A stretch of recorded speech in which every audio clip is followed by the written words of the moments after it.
As I look back over my life, photography is the constant. Photography is the way I communicate with the world. I have things I want to say, and photography is my way of saying them. To take that a step further, photography is my way of adding something beautiful to the world, something peaceful. In the case of traditional Indians, something historic, something 10,000, 20,000 years of the history of this land, and then saying something about it. And I get to do that with photography. When I photograph a traditional Indian, this is also what I want to photograph. If you want to correct any of this, correct it. Okay. I see the history of this land, 20,000 years. Okay. I see dignity. I see pride. I see a warrior component. Now there's another side to this. I also see sorrow for everything your people have lost over the last, 200 years? I want every bit of that to be in the picture. So you have to kind of keep those things in your head. This is a warrior concentration. You are looking at an enemy, and you are zero on that guy, and you're not quite like this. You're more like, yeah, okay, hold it right there.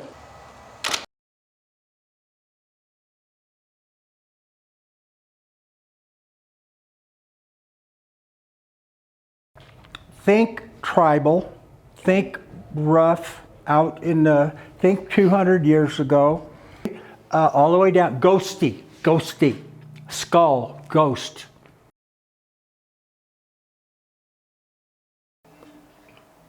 Okay, hold it a second.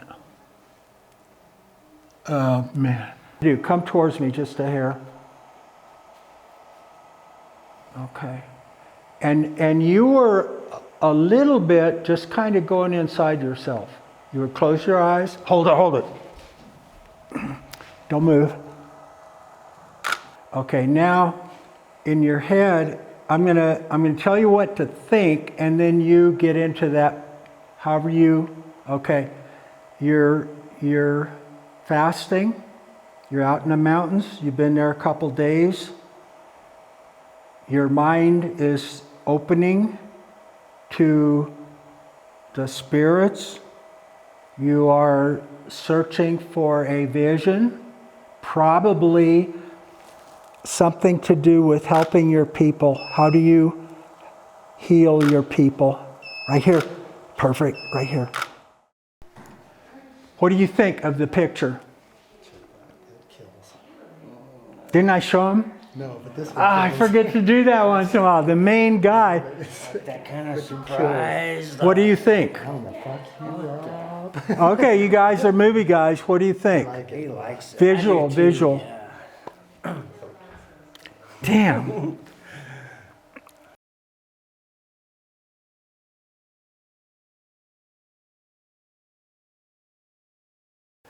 This is Cowboys and Indians magazine. I want to read a couple lines out of here.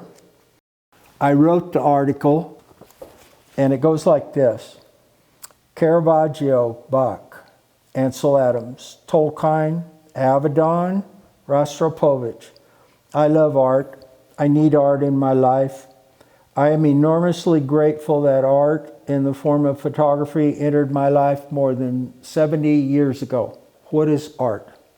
My thoughts on that are that art is anything you say it is.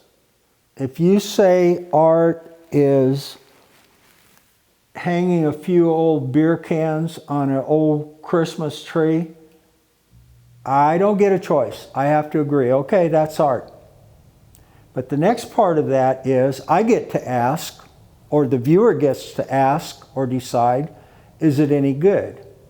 Let me do a different one with you. Andy Warhol. I think Andy Warhol did this. What would this be, 1960 or something like that? Andy Warhol put a sock on a coffee table leg and called it art. So is that art? Let's go back to the Christmas tree and beer cans. My opinion is maybe not so great. Andy Warhol's sock on a coffee table, I think that is brilliant. That's just brilliant. How do you make that leap? So anyway, that's my opinion. That's art. Yeah, hold it. Henry, I love photographing you. Very, very dignified. Look right into the lens. Aim your nose over here a little bit. Right into the lens. Ah! Oh. These are beautiful pictures.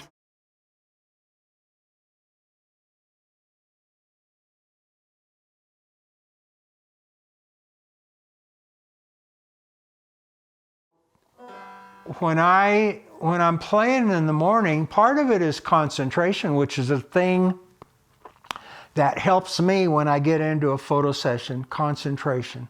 Pay attention. Stay focused. Know where you're going. Know what you're doing. So it helps with that, yeah. But there's another thing. Just the last week or two, I've been trying to put this together. I don't know if I can. Lately, I've been learning Bach's Cello Suite No. 1, Prelude. But as you play those notes that Bach wrote, Bach being Baroque, by the way, you can see or sense the thought system behind the arrangement of those musical notes. So now let me see if I can say that. Bach would arrange different musical tonalities into a composition, that would tell a musical story. There's a flow to it. And I can, as I'm doing this, I can picture Bach sitting around in some dark room with candles, and he probably has some 1650 version of a piano or something. Maybe he has a cello. Maybe he's going. But my guess is a piano, and he's going bong bong bong. He's going like this.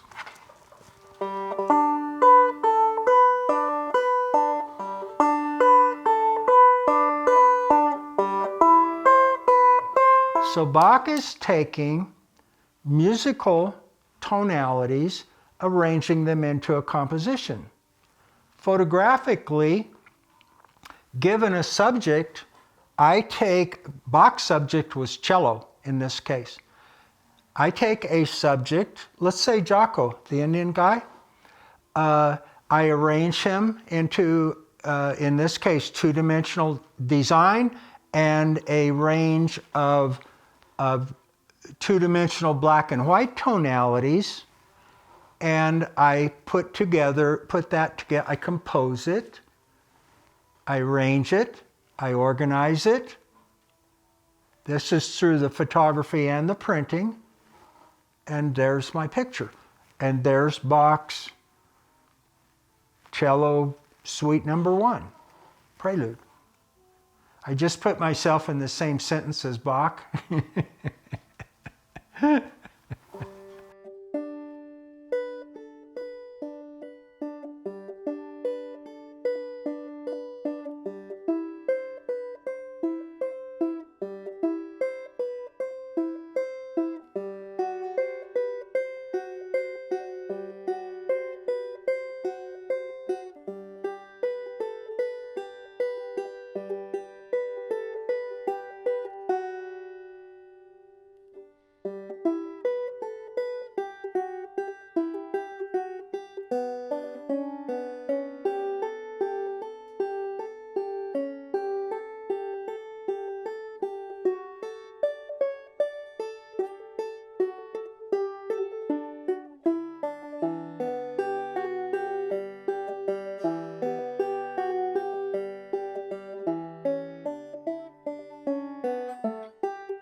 it was intuitive early on. It was intuitive, but I was slowly going to these heavier tonalities, dark, Baroque, strong, heavy tonalities with a few careful highlights in them. Early on, that was intuitive, but after a few years went by, and I made the connection to Baroque, the Baroque period of painting, which would be very, very roughly 1600 to 1650 or 60, something like that. And I realized that's what I'm doing. That's where I'm going. And from that point on, I did it consciously. And now let's take that final editing, and I know how to do that. And now let's go back to heading into a photo session. I know how to do my fill. I know how to do my main light. I know how to do the background. I know the tonality I want in the background. I know the ratio between my light and my fill. And I'm setting up that raw recording, those pixels.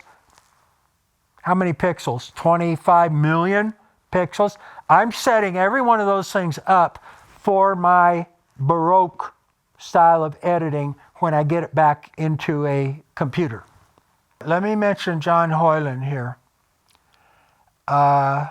This is a parallel kind of learning.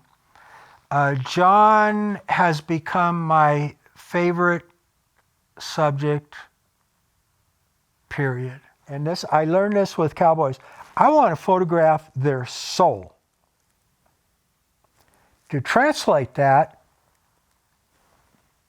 the soul of a cowboy. Their soul, yes, but even more than that, the soul of a cowboy. So how do I get there? Well, here's a way to not really get there, in my opinion. Fresh haircut, clean fingernails, nice shave, white shirt, rodeo buckle, of course, Levi's, nice clean Stetson on. That's a Saturday night cowboy. That's a guy that got cleaned up and he's going to go into town Saturday night. What I want is the cowboy that's working, he's haying, taking a herd up into the mountains for summer pasture or bringing it back down to the ranch for winter pasture, working. He's working. He's not wearing a white shirt. He's not shaved. And so I started asking, now we're back to John. I would tell John before a photo session, this was about after I'd known him 2, 3, 4 years. And after he'd come in a few times, we got to be friends. He'd come in the gallery and he'd come in. He came in one time and he had just, this is a 80, at the time he must have been 86, 87 years old. He had just changed a transmission in an old Chevy truck of his. He had grease all over his face, fingernails, whiskers, dirty shirt. And John walked in front of my gallery and I said, John, come with me. And I took him right in the back. In my first gallery, I had a studio in the back. And we did a photo session.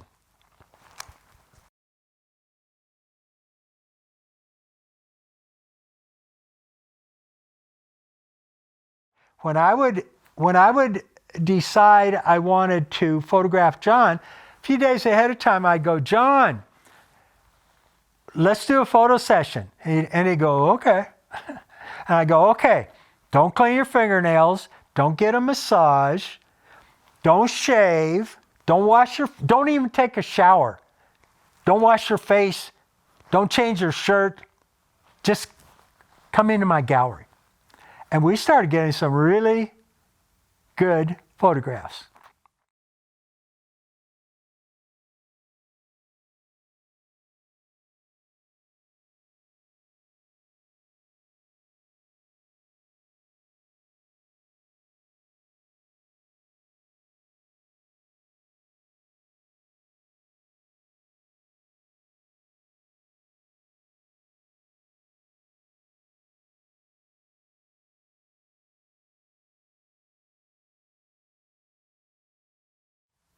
I learned, and I learned, and I learned. Now we're back to Van Gogh.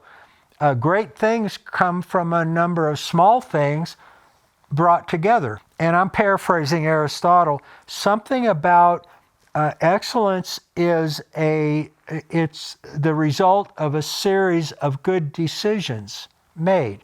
Okay, there's a parallel there. They're actually pretty similar. But the point is creativity. Creativity rarely happens in one brilliant epiphany. It happens step at a time.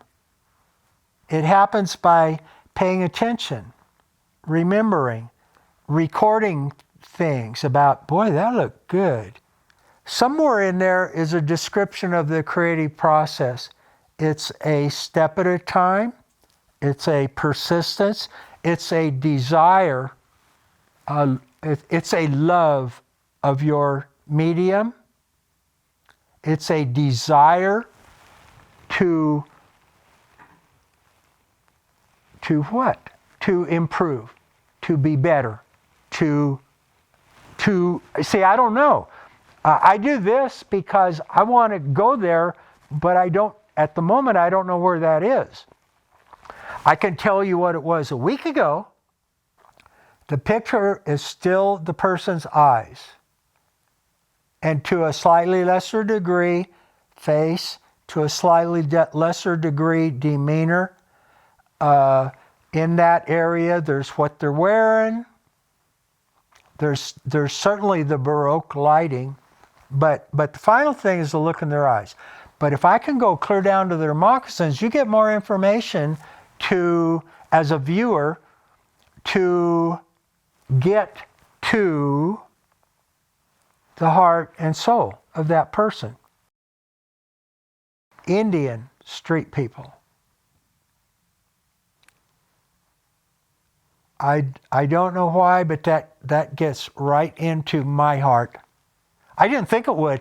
When it was first suggested to me that maybe I'd want to photograph street people, actually I was invited by a lady who ran a soup kitchen up there in Poplar. And I thought, man, the photographs I can get, the streety stuff, the despair, the dark tonalities, art, the art of the thing. Man, I can get some art portrait photographs that are just gorgeous. I had no idea that within a month or two, maybe 3, that my heart would that got to my heart. What I'd like to do is ask you some questions. Don't move. Look right here. Right into the lens.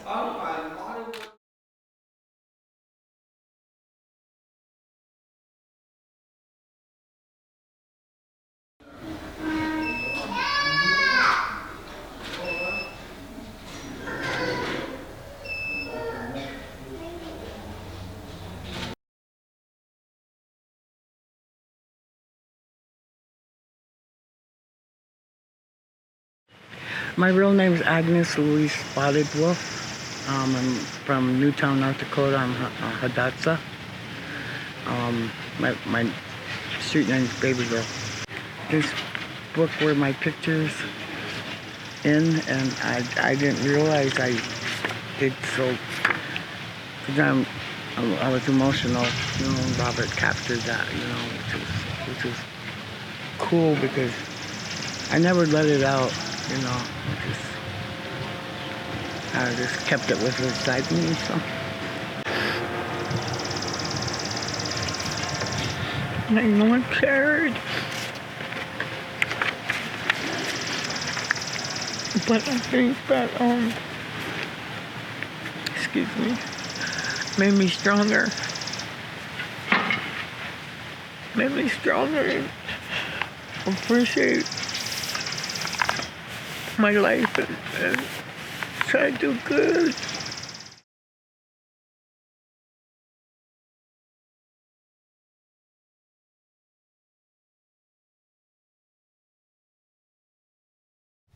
I don't like living this life,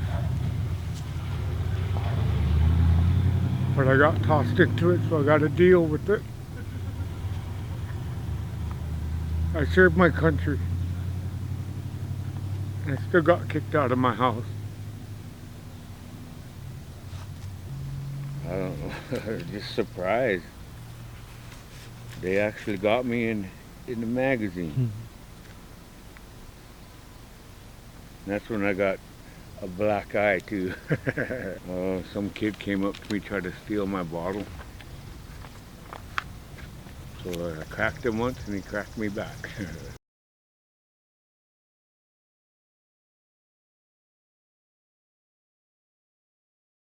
There is a point, a nexus, the lines on the chart cross. And that point, I've actually turned that into a question that works sometimes, probably 60% of the time. And the question is, or at least a question that gets an answer that gets me to the heart of this homelessness, to the heart of homelessness. The question is something to the effect of, what is the worst part of being homeless? And almost always, or quite often, the answer goes to their kids being taken away from them. And if it doesn't get quite close enough, at least I get a hint of what is hardest about this whole thing. And I will ask them about that. As I recall, and this was 7, 8, 9, 10 months ago with baby girl, I asked her about her kids. And that's when she did that and she was crying. She had been talking about her mate that died. And then she was talking about her kids, and she went like that and looked up, and there's just tears in her eyes. That point is, with me, contradictory. Because with baby girl or with Anita, they have just taken me, and I have gone down into, as much as I can, as much as I'm capable of, down into the deepest part of homelessness, the hardest part. And so part of me, and I'm not, no way am I trying to say that I am really feeling what they're feeling. I'm not. I'm a white guy. I'm not homeless. On the other hand, to what extent I can, I am voluntarily, I want to go down into homelessness with them. Now, baby girl went like this, looked up, and her eyes are just shiny with tears. And so the photographer part of me is going, that was it, I got it. And the other part of me is going, Jesus Christ. This is, life just is so difficult sometimes. And so there's a dichotomy there. There's the human mind is an amazing, amazing thing. You can carry both those thoughts in your mind at the same time. The depths of despair and the heights of elation, because I just got a killer photograph, that's what I do. Just a great, powerful photograph that'll cause people to cry.